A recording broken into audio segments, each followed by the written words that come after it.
And Attorney General Bondi, good to see you. Welcome. I've been listening closely in this hearing, and I've heard over and over from my Democrat colleagues concerns about targeting political enemies, and they've accused you of all manner of things and the current president. I've also heard them said, and I just wrote it down because I wanted to be sure I heard it correctly. I've heard them say that Joe Biden never targeted his political enemies.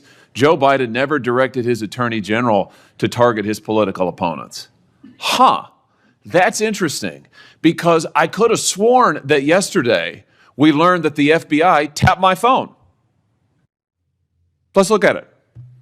We've got a list. Tapped my phone, tapped Lindsey Graham's phone, tapped Marsha Blackburn's phone, tapped 5 other phones of United States senators. Gee, it sure looks like targeting political opponents to me, and yet I haven't heard a word from that side of the dais about any concern whatsoever. We've got nothing but concerns today, but no concern at all for a Justice Department that is tapping the phones of sitting United States senators because who knows why. They don't like them. They're members of the opposition party. They're Republicans. They're conservatives. You've seen this document, Attorney General Bondi. What was going on here? Who ordered this? Who ordered the tapping of the phones of United States senators? Senator Hawley, I cannot discuss the details of that right now for very good reason. You're going to do a thorough investigation into this, I trust. Is that correct?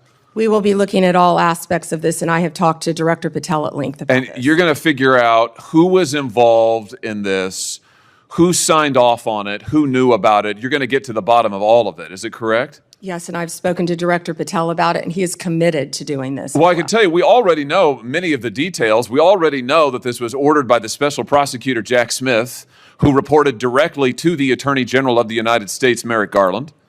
And we know that Jack Smith was on his witch hunt because he was directed to do so by the President of the United States, Joe Biden. Let's just remember. Let's take a walk down memory lane. April 2nd, 2022, the New York Times.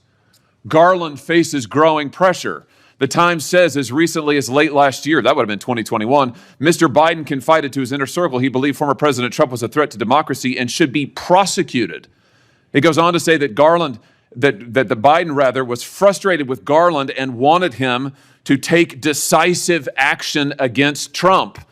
Here's what we're talking about. Trump, of course, was a private citizen at the time.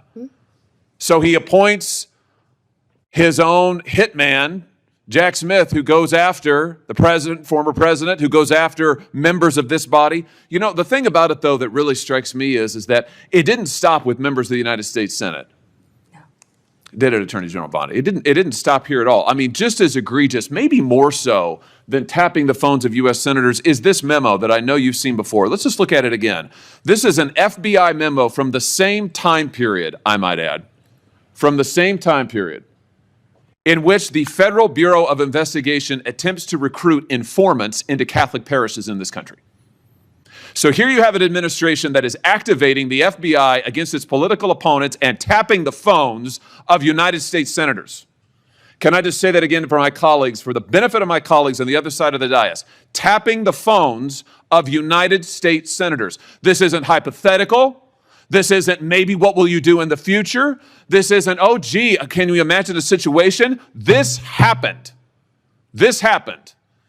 And this happened, the targeting of Catholics in this country because Joe Biden and his FBI didn't like Catholics who went to a certain kind of mass. I mean, good God in heaven, what is happening to this country? What happened under Joe Biden? Or then how about this, the infamous school board memo, where Merrick Garland, at the direction of the White House, issued a memo activating the FBI's counterterrorism division against parents who attended school board meetings and had the temerity to ask what their kids were being taught. And some of those parents were treated like this. Let's just remember. Let's remember how parents were treated.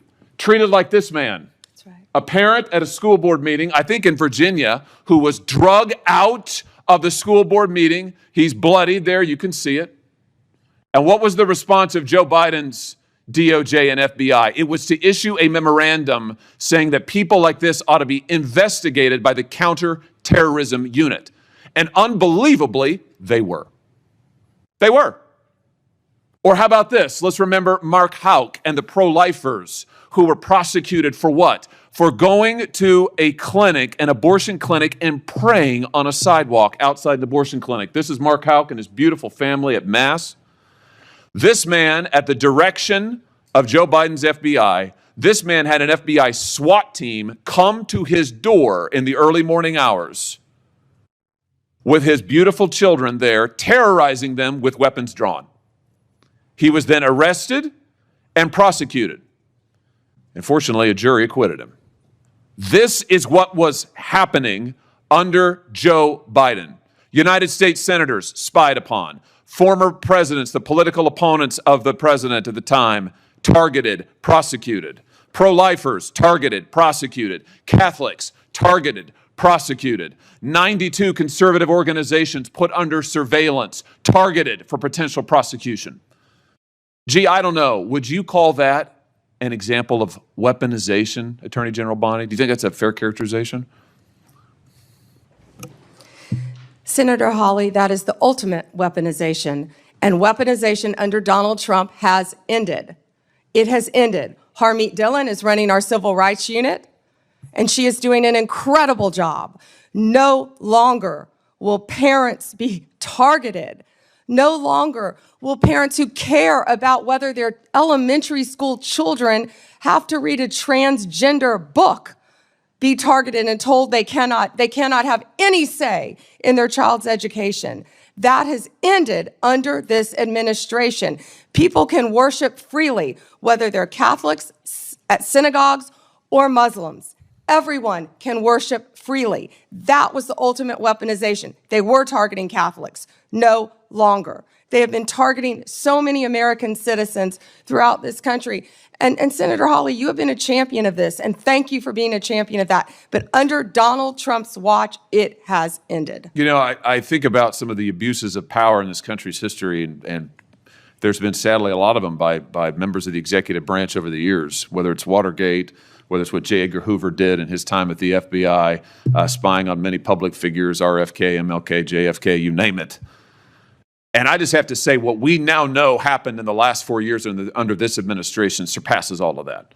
It surpasses all of it. Not just for the interference in the legislative branch, not just for the blatant disregard for the separation of powers, not just for the blatant disregard for the First Amendment, but for the targeting of ordinary American citizens who can't afford lawyers, who can't afford to mount a defense, who when the FBI knocks at their door or comes with the SWAT team, they don't know what to do. It is absolutely a disgrace.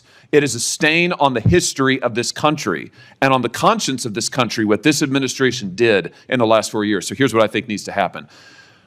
Madam Attorney General, I think we need a special prosecutor to be appointed whose sole responsibility will be to get to the bottom of what has happened in every instance that I have just named. I think we need to know exactly who approved the wiretaps on United States senators, who knew about it, what agents were involved at DOJ or the FBI. I think we need to know exactly who signed off on the Catholic memo, the spying memo, who was involved with it, how far did it go. I think we need to know exactly who authorized the prosecution of Mark Houck, who terrorized pro-lifers and tried to intimidate them. I think we need to know that, Mr. Chairman, this committee needs to do oversight hearings. We need to have thorough hearings into what has happened these last 4 years and this abuse that has now just been uncovered, because we have to ensure that it stops.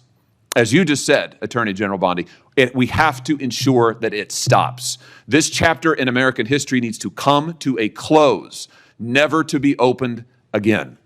The use of the most powerful law enforcement bodies in the world against ordinary citizens and political opponents must end once and for all. And we have a chance to do it, and it needs to be done with a thorough investigation, full transparency, and those who violated laws need to be prosecuted. I thank you for what you're doing, Attorney General Bondi. I hope that you will launch a thorough investigation. I hope you'll appoint a special prosecutor. Mr. Chairman, I hope we'll hold hearings. And with that, I yield.